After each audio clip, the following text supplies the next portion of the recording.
My name is Hobey, and I'm sitting in a 1969 AMX.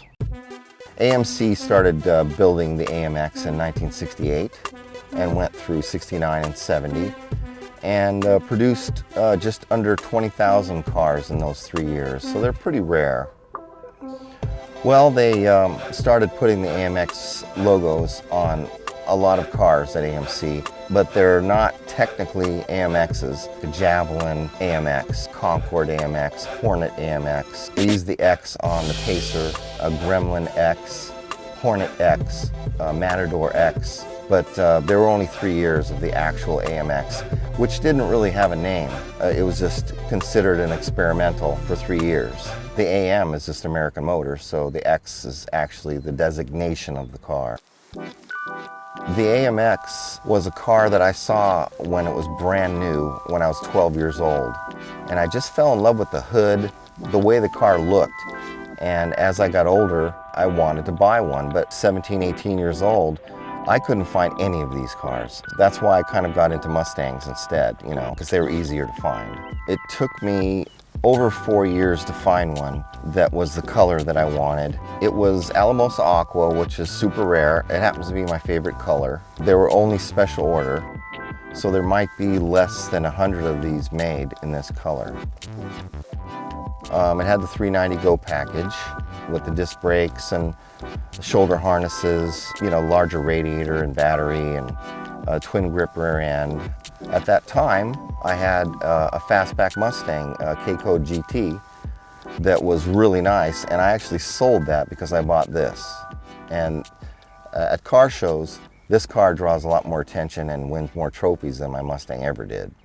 The AMX was a unique car. People will look at it and say, nice car, what is it? I don't know, that's fun to me, to have a car that people don't know about, and then they start to appreciate it more. Well, the AMX in 1968 broke 106 records with Craig Breedlove and Lee Breedlove driving the car. It definitely was an attention getter, and that's the whole idea. It's exciting just to look at, whether it's sitting still or not.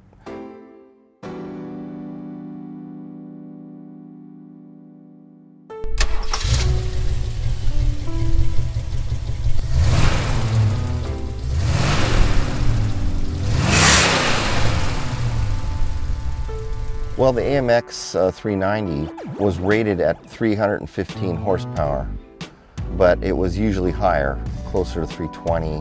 0-60 was under 6 seconds, which was real good for back then, especially with the skinny tires they used to run on them. One of the big changes that I made to this car when I got it was the tires and wheels.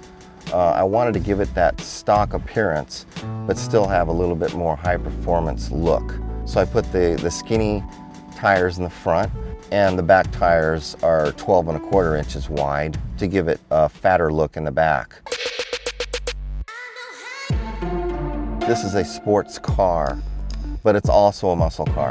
And that's what I always pretty much liked about these cars. When you're into AMCs, you want something different rather than having something the same like everybody else has. Like being at a car show with 600 cars in it and being the only AMX there, you know, is pretty special. And I think a lot of people feel the same way about AMCs. You would definitely need to have passion and commitment to have one of these cars because of the rarity of the parts.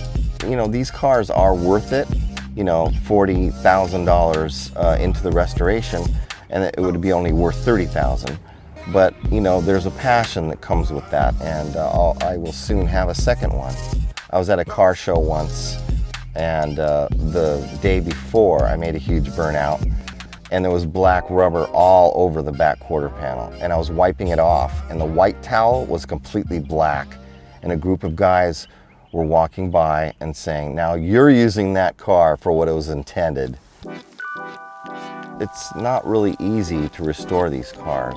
It was very difficult to find one that was clean. 16 years ago, there weren't really any reproduction parts for it. You know, 20,000 in 3 years is really nothing compared to any other car that was manufactured back then. You can actually build a Mustang from the ground up with reproduction parts, but these you know, you need to start with something that's not all rusted through. So this car has mostly very clean NOS parts on it, which is very rare. The AMX has a particular look that's unlike any other car out there. And I like staring at it just as much as anybody else does, and I've had it for over 16 years, and I still like looking at it. It's just, Dick Teague was a genius, and he really put a lot of thought into every little bend in the metal on this car, and it really stands out like that. And people always, if you're a car guy, will know that that's an AMX, and there's no other car like it.